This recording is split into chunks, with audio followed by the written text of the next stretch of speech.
Kamera jede, mediální panák, poprvé.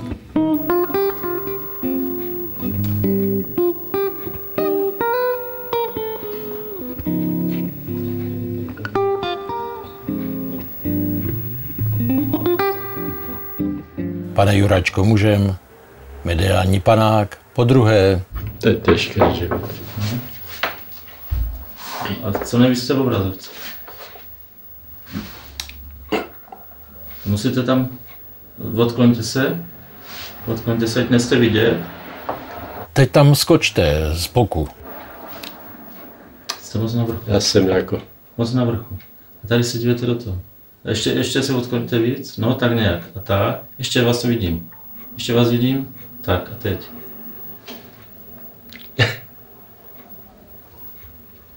Je nemožné. Začátek filmu máme.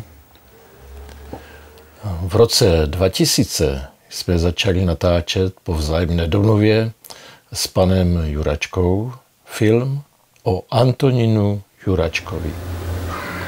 Nebo mám co říkat? Teď nemusíte nic říkat.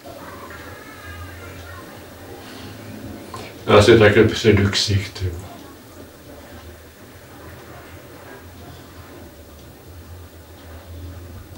Teď kamera jede, pojďme, panduláci, poprvé. No potom to zastavíte, jo. A zkusíme to, jestli se to podaří nebo nepodaří, zastavte to.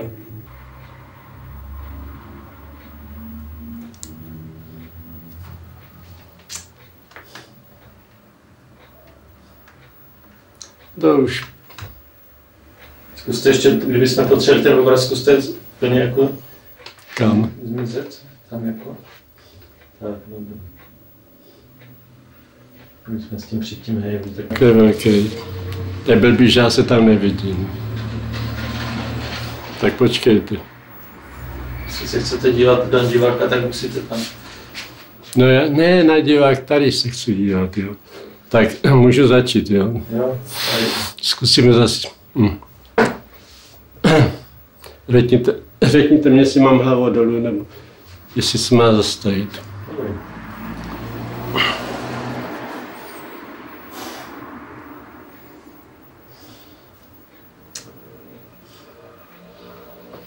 Ježišmarja. Co? No jak tam blbě lezu zase, tam furt vidět, jo. Jsem uprostřed, Jo. klobouky jsou v pořádku. Klobouky v pořádku.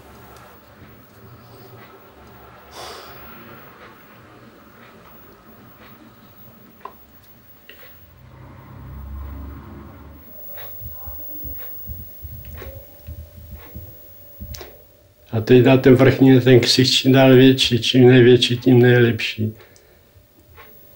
No a je teda zpátek třeba. No.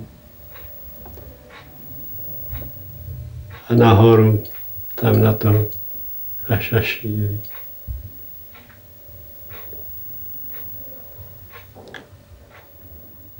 No s tímhle si pohrajete trochu. Tam jdete do boku.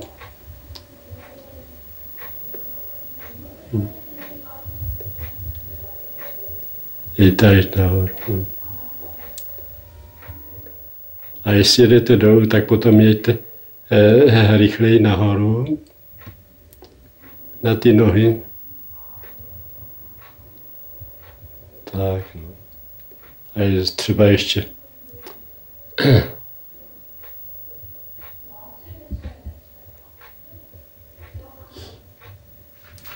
No to už nemuselo být.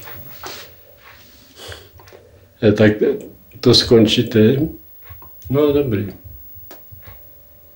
Tak se to dostal do toho. A takhle by to mohlo jako... Tak dobrý, jo, co? No aspoň těch 5 vteřin. A slyšíte? Teďka to celé ten čtvereček zmenšíte. Jako je to vypnutý? Ne. Tak to nechte jet a zmenšujte, aby tam byl ten jako skoro do ztracena ten zmenšováním, jo, ještě furt. řekneme tak, jo. A náhodou vypni to, jo. Ono je to křivený, ale to je dobrý.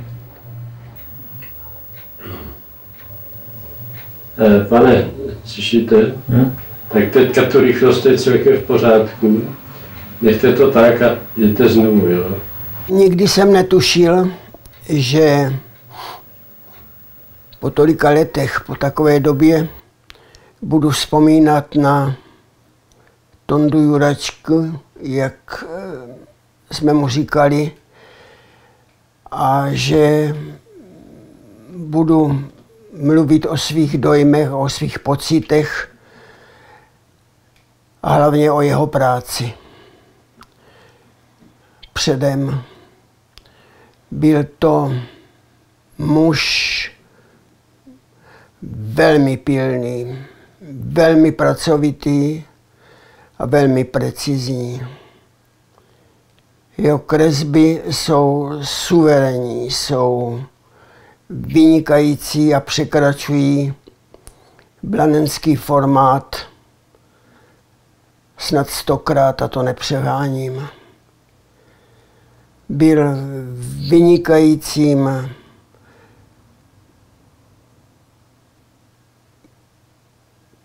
vypravěčem o složitém životě člověka v dnešní společnosti. Jeho kresbo, malby mluví o tom, jak složitě se životem potýkal, a jeho smutek ve tváři klaunů, které maloval, ten se tam pro mě vždycky odzrcadlil.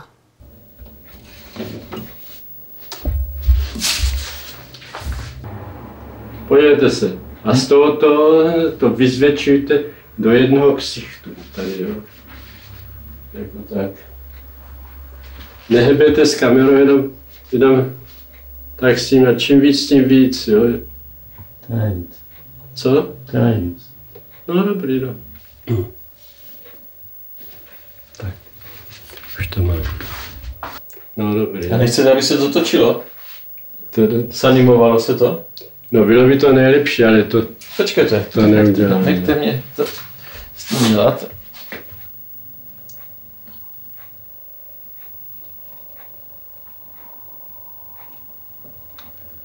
No bylo by to hezky, můžete zkusit, jestli to dovedete. No dobrý. Ještě kousek. No to bylo nejlepší. Jo? Je to. Tak jo, počkejte. Já jsem to točil. Já to z toho můžu vystříhat, že to bude... Takhle je to jakoby plynulý a já pak vystřihnu v okýnka, že to bude takový jako... Jak animace, je taková trošku. No třeba. Kuba, dobrý, jo. Já tak mě řekněte, když tak byste pokračoval. Ještě já mám tady takový blbý nápad. Už to máte? Ano, už je to v kameře. Tak dívejte se, co to udělá.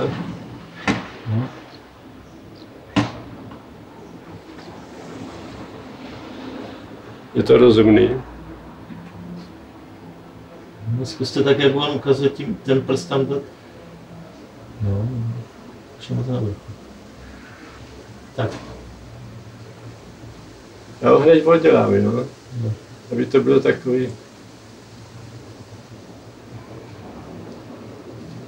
Jeho humor byl zvláštní, nedá se ani říct, že ironický, ale zvláštní, niterný, do sebe uzavřený a ne příliš kontaktní.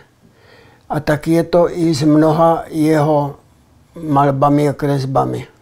Vítám vás na vernisáži výstavy obrazů, kreseb a koláží blaneckého výtvarníka pana Antonína Juračky. Dovolte, abych panu Juračkovi poděkovala za pečlivé přichystání této krásné výstavy.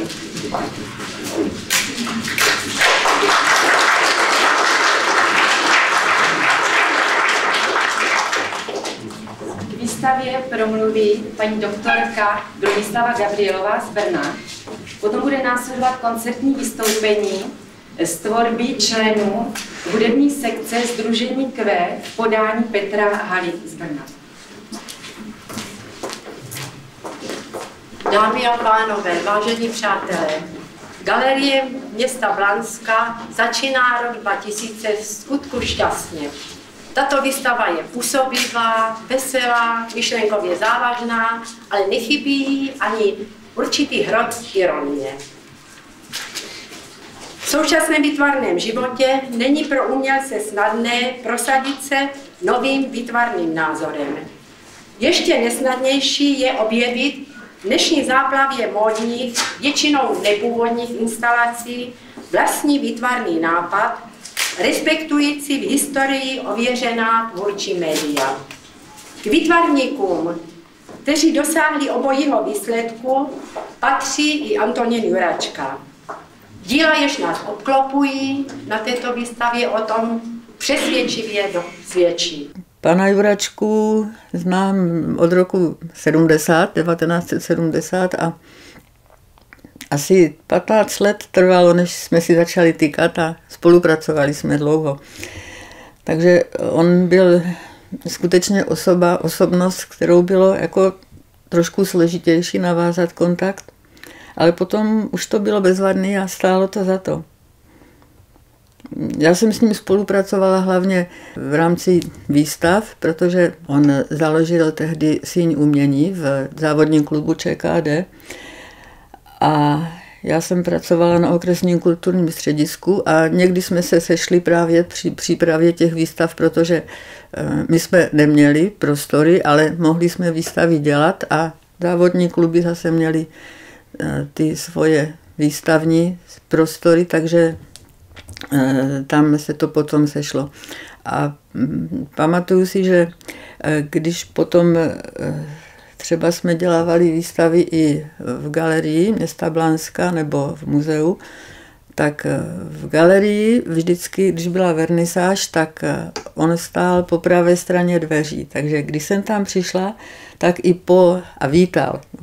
Takže potom i po letech, když už jako nebyl, tak jsem vždycky přišla na výstavu a prvně jsem se podívala doprava. Teď se dívám doleva.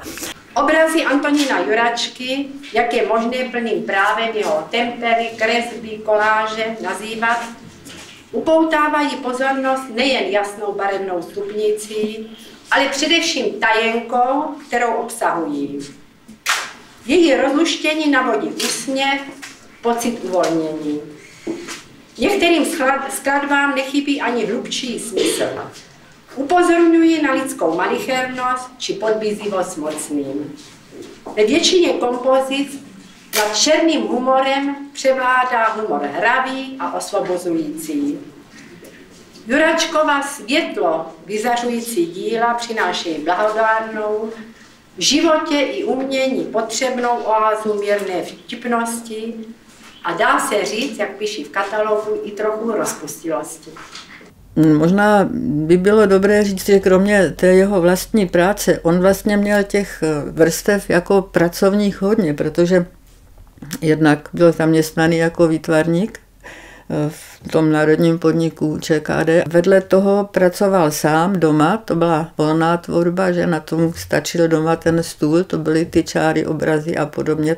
Jeho další vrstva jako pracovní nebo obor a kategorie byla kurátorská činnost, nebo my jsme tomu tehdy neříkali kurátorování výstavy.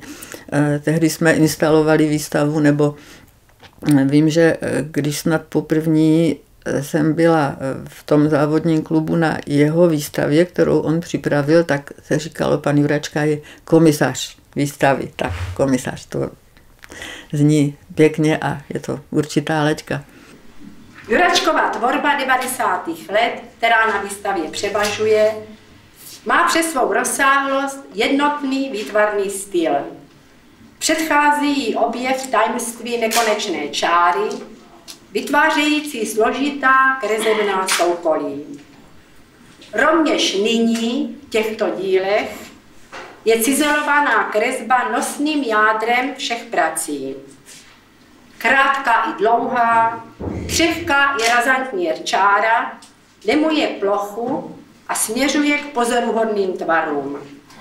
Zalamuje se, prostupuje se a navozuje podobu záhadných nebo hrabých pyramid, letících ptáků, odvozených z formy lidských rtů, našrtává postavy klaunů s veselou buřinkou, jejíž variování je už samo o sobě výtvarným příběhem, ale příběhem i lidským a proto úsměvným i smutným, jednoznačným i složitým. Juračkova od podrobností oproštěná čára umí přeměnit dialog ve zcela specifický trialog. A tím už proslul.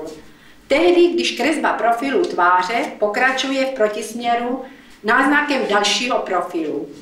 Uprostřed vzniká třetí tvar, připomínající obličej zdobený tečkami a čárkami, maximálně redukovaným znakem očí, úst a nosu. Jindy představují součást dialogu styčené ruce, násobené obličeje, rozepjatá křídla, doklady nekonečných možností čáry a především umělcovy fantazie. Dynamické, životem naplněné formace se volně rozvíjejí v jedné rovině nebo jakoby vzlétaly a vstupovaly do nekonečného prostoru. Tak do rodiny Juračků jsem se dostala kolem roku 81 a úplně náhodou. A setkali jsme se s mým budoucím manželem, teda taky Antonínem Juračkou. A vůbec jsem netušila, že jeho otec je ten výtvarník, kam jsem chodila na ty jeho výstavy. Vlastně jediná z mé rodiny jsem se vrhla tak na výtvarno a všichni byli technici. A u Juračků byli všichni výtvarníci, jen můj muž technik. Tak to je taková zajímavost. Já bych chtěla říct jenom několik málo slov. Připadá mi velmi příhodné a velmi příznačné, že letošní výstavní rok zahajuje výtvarník, který v Blansku skromně žije a tvoří desítky let.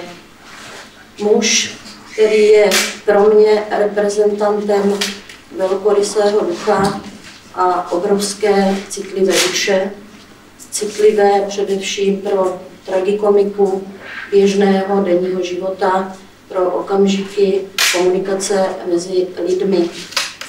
Muž, který se dnes nejen ohlíží, ale muž, který se nachází na vrcholu jednoho svého bohatého tvůrčího období, plného nové tvůrčí invence.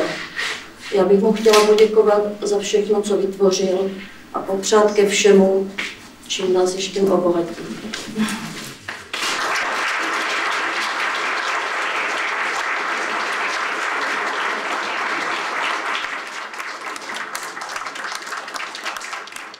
Přes svou suverénní formální vyspělost na mě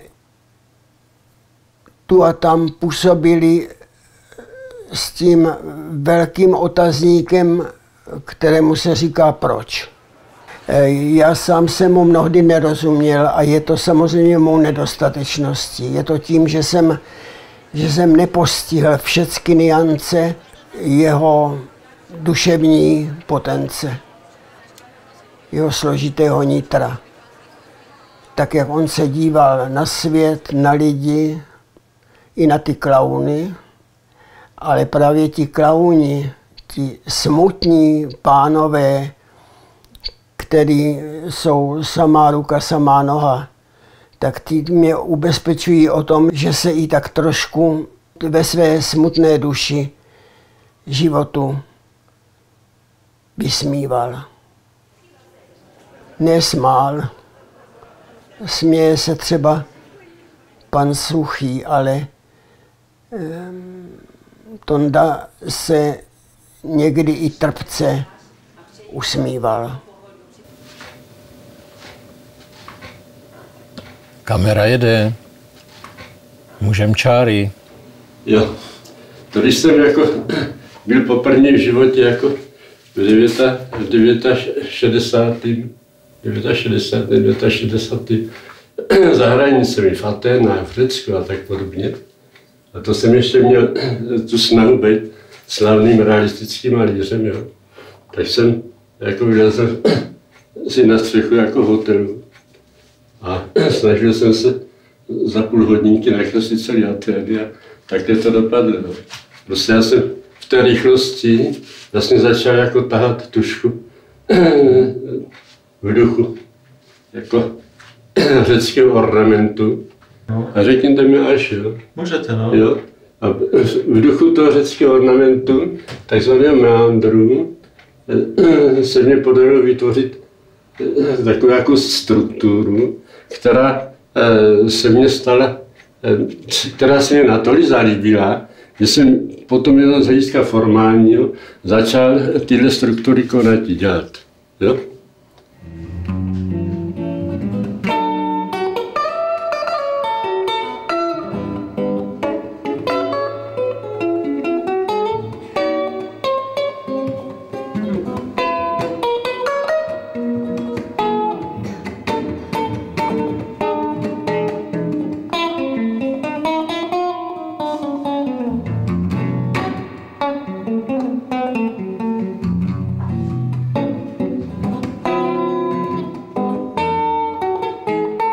Antonína Juračku znáte z valné většiny dobře, ale asi neznáte dobře právě tady tyhle ty kresby a kresby, které s tím souvisejí, protože jednak se profiloval v oblasti grafického designu a tam vlastně publikoval soustavně a kromě toho ještě ta jeho volná kreslířská tvorba má dvě polohy, řekněme nefigurativní v tom klasickém slova smyslu a figurativní. Ovšem to jeho figurativní je velice specifické, protože je to vždycky nějakým způsobem navázáno na určitý východiska v kresleném humoru. Na druhé straně ve stejné době začaly vznikat struktury, které už se tady právě téhleté takové literární pointy zbavovaly a autor tam usiloval skutečně o čistou výstavbu tady téhleté lineární kresebné struktury. Některé vycházely z kruhu, z nejčastějšího takového stupňového řazení. Základem byla také určitá, ale konkrétní vizuální zkušenost z vnímané reality.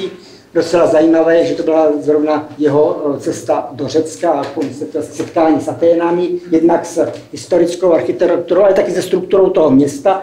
A když zatoužil nějakým způsobem nalézt vizuální výtvarnou paralelu toho celku, toho městského, vlastně urbánního, tak se ukázalo, že to vlastně nelze postihnout nějakými detaily, ale pouze takovou velice obecnou, velice shrnující lineární kresba. Tam poprvé objevil kresbu jedním tahem a ta se stala vlastně jeho potom médiem na skoro 2 desetiletí. Na po druhé desetiletí velice vidět. No, jinak můžu vzpomínat, jak jsme jezdili na výstavy všude, nejen na dědovy výstavy a Arniny, ale i na jejich výstavy jejich známých. Chodívali jsme jako rodina ven na vycházky do okolí Blanska. No, pak se narodili Tchánovi vnoučata, naše děti. Těch samozřejmě ubylo těch procházek, ale děda vozíval hrdě kočár se svou vnučkou a později i se svým dalším jmenovcem Antonínem, vnukem. No a myslím si, že by mohl mít radost z toho, že jeho vnouček se věnuje taky umění v trošku jiným podání, ale že je umělecký kovář a to výtvarno v něm je. Vnučka, teda naše dcera, tak se výtvarnu tak úplně nevěnuje. Nicméně děti učí i kreslení, protože učitelkou na 1 až 5, takže i to výtvarno tam má. Takže to si myslím, že by děda mohl být rád a hrdý na svý vnoučata.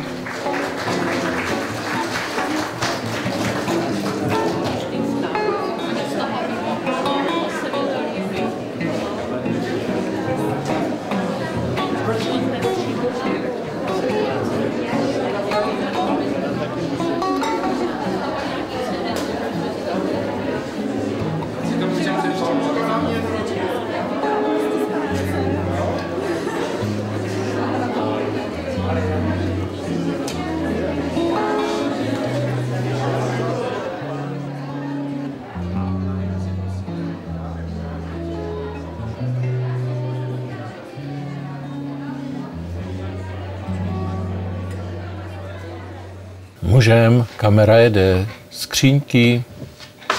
A to, aby se sem dali nějaký otvíráky, nějaký takový srandy, jo, to už teda, na to už vůbec nedošlo. Jo? Jede to nebo? Jede to. No a tady to vypadá takhle.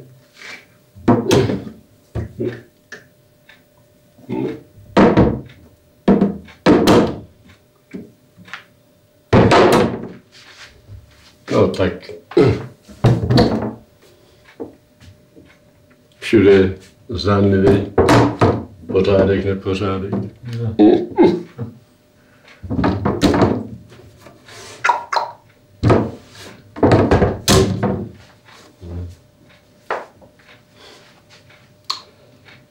Tak to vydělala dcera, když chodila jako do Prahy a já jsem měl ještě taky budovářský úsilí vylepšit si ten byt. Hlídal vnuka a když jsem se vrátila ze střediska od doktorů, tak říkám, dědo, kde máte Toníka? Kočár ve vchodu nebyl. A ten děda říká, ježišmarja, on je asi v družbě.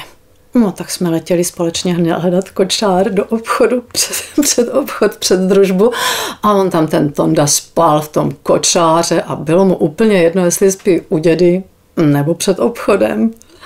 A to jsou takové jako zážitky z rodinného prostředí. Kamera jede, pane Juračko, pojďme na triády. Tip je v tom, že já jsem to starý realista. A když si tak kreslím jako ten profil, jo. A měl by jít sem, jo. Nejdu, protože jsem protivný, tak jdu proti a vytvořím další profil. A vznikne mě, a tomu říkám trialog, jo. Je prostě objekt, který ve skutečnosti nevidí. A tenhle objekt, jo, nebo tenhle princip toho jítí bokem, jo, ne tak, jak by člověk měl, uplatňuji v nějakých kresbách. Tak, jak vidíte, tady tak jestli tak, no vlastně tady začnu. Jo. Ještě jsem jako na tohle v tom smyslu, že tam nekonečnou čáru. Jo. Odsud tak. Tady jsou dát nohy, zase, jo.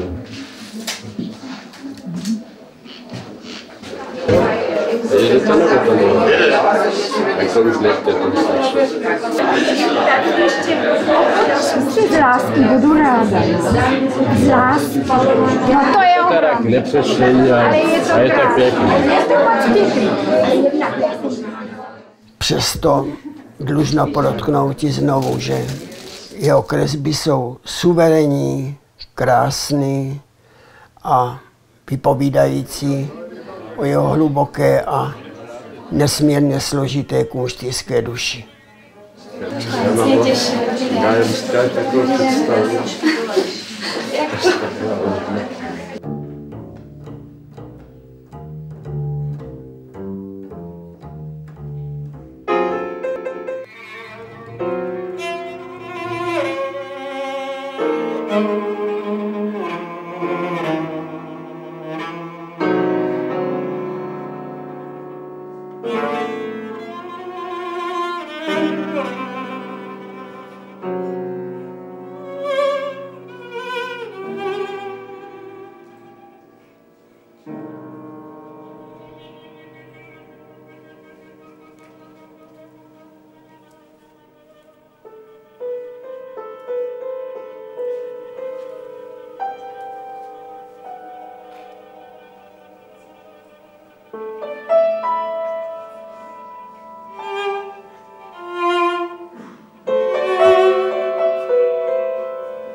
těch začátcích, co si já pamatuju, tak byly to výstavy jednak autorů z Brna, anebo potom z Prahy, protože na obě ta místa byly kontakty. A výborná věc byla, že ten Antonín Juračka, on studoval ve Zlíně, že, nebo v Kotvádově tehdy. A studoval tam třeba i Jan Rajlich. A takže ty vazby a ta přátelství a ty vztahy, to přetrvávalo pořád a potom, když vzniklo třeba Sdružení Q, jehož členem byl a jeho dcera Arna, tak ono se to potom promítalo do všeho toho dalšího konání a navazovalo už to jeden autor na druhého. No tak jo, no. Bylo to hezký. Pan Juračka se také hodně zajímal o naše televizní vysílání a rozhodl se navrhnout nám naší úvodní znělku. Zde vidíte návrhy, které jsme následně zpracovali do úvodu našeho bladenského vysílání. Nakonec z této kompozice vzniklo i nové logo bladenské televize.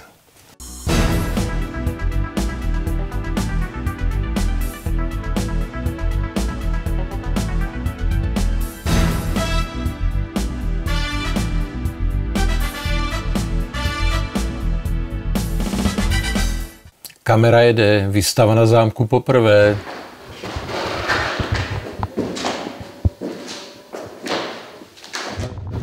Potéž, jako vidíte mě tady, jako, takhle jo, takhle mě, vidíte tady se, ano, opravdu.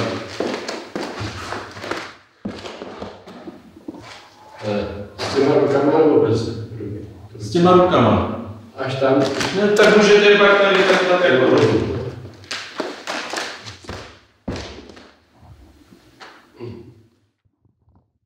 Můžem?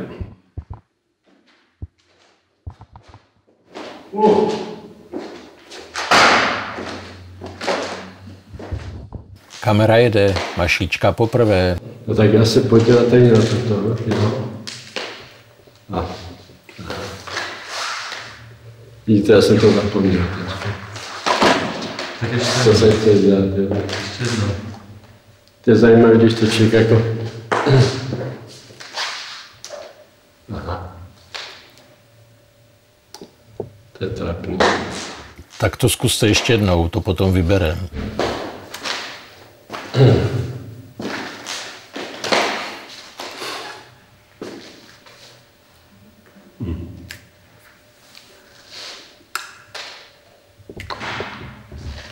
Můžem. Srdíčko. Ty srdíčka by tam byly hezký.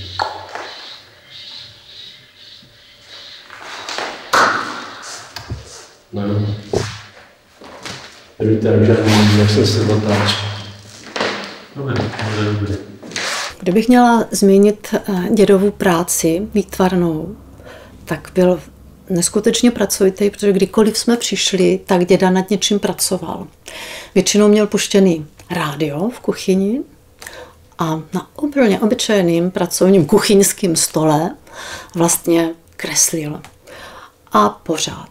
On vlastně, kdykoliv jsme přišli, ten děda vždycky kreslil. A když hlídal děcka, převážně Toníka, Evku ani ne, ale vnoučka, když hlídal, tak vlastně i to hlídání spočívalo v tím, že tomu Toníkovi kreslil. A ten náš syn má schovaný ještě obrázky, jak děda mu kreslil. Vlastně mu kreslil všecko město, auta, jak to funguje a u toho vlastně ten Toník seděl a děda kreslil. Takže on vlastně i hlídal a vlastně kreslil. Tak řekněte, já se dělám už točím, no.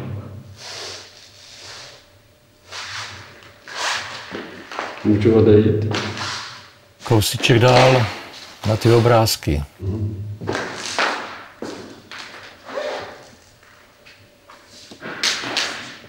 Tam ten je dobrý. Ano, teď zkusíme ještě ten klobouk. Já bych to měl tak násadit. Tak.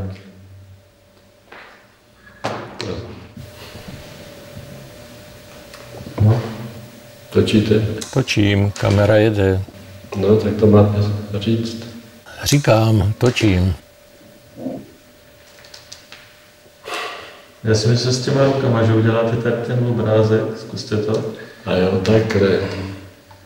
Že vás tam a udělejte to gesto. Jo, to gesto. Tak jako to roztahování těch ruk. No. Tak jako. No, tak se na to děláte. Přednes.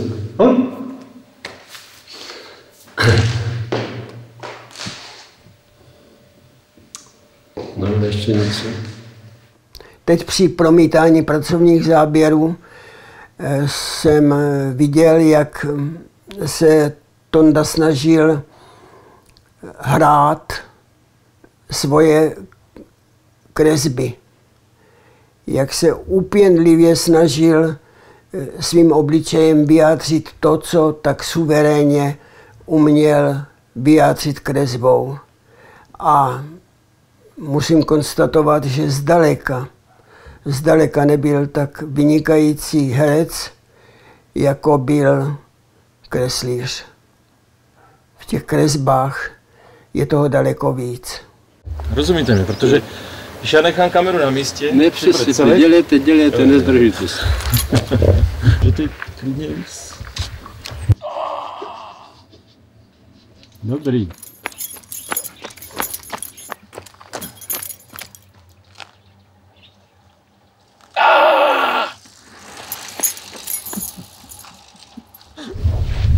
Dobrý, ty tam byli? Bylo fajn se také protáhnout. Po několika měsíčním natáčení jsme se oba stali režiséry, ale ne jednoho filmu. Já jsem točil film o panu Juračkovi a pan Juračka začal točit film o Blansku a jeho přetváření. Museli jsme si tedy dát pauzu a vyjasnit si, jak budeme natáčet dál. Po nějakém čase jsme již společně s panem Juračkou natáčet nemohli. Pan Juračka odešel režirovat úplně někam jinam. Ale i tak jsme naše záběry mohli použít do našeho filmu.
Dobrý. No a myslím si, že by bylo strašně krásný, kdyby se jeho trojrozměrné věci určitě někde v tom Blansku promítly. Myslím si, že tady je takových prostor, buď třeba i ty kruháče, kdyby tam byly jeho nonšalantní nohy chodící, nebo takový ti ptáčci. Myslím si, že by to bylo docela humorný. A myslím si, že i jeho čárovité věci, kdyby se objevily u nějakého pana architekta i na budovách, tak by to byl báječný rastr k tomu modernímu umění, co vlastně teďka jde. Myslím si, že děda předčil Blansko, že Blansko, to zní blbě, je mu malý, nebo bylo malý, že měl určitě navíc, než jenom na Blansko. A že to byl takový blanenský pan Picasso. A určitě by si zasloužil nějakou vzpomínku, aby tady něco vyrostlo. Setkávali jsme se na cestičce směrem na Dolní Lhotu podle řeky a rozprávěli jsme tam ne půl hodiny, ale hodiny o kumštu, o životě, o tom, co nám jde a co nám nejde. A tenkrát jsem se ho také ptal, to, co mě vždycky strašně zajímalo, a říkal jsem: Tondo, ty přece seš tak vynikající kreslíř, že ty nemusíš přece zůstávat jenom u těch paňáků. Ty můžeš používat ve svých kresbách i zvířata a dávat jim třeba lidské vlastnosti nebo lidskou tvář, nebo naopak zase ve spojení s člověkem. A proč děláš jenom paňáci? A on mě na to odpověděl: víš, já jsem ke zvířatům nikdy neměl žádný hluboký vztah a lidi ty mám kolem sebe pořád. Takový ty paňáky. No tak. To už by mohlo stačit o velkém blanenském kumštýři, o Antonínu Juračkovi.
Tak Zára. Než se tady na pivo.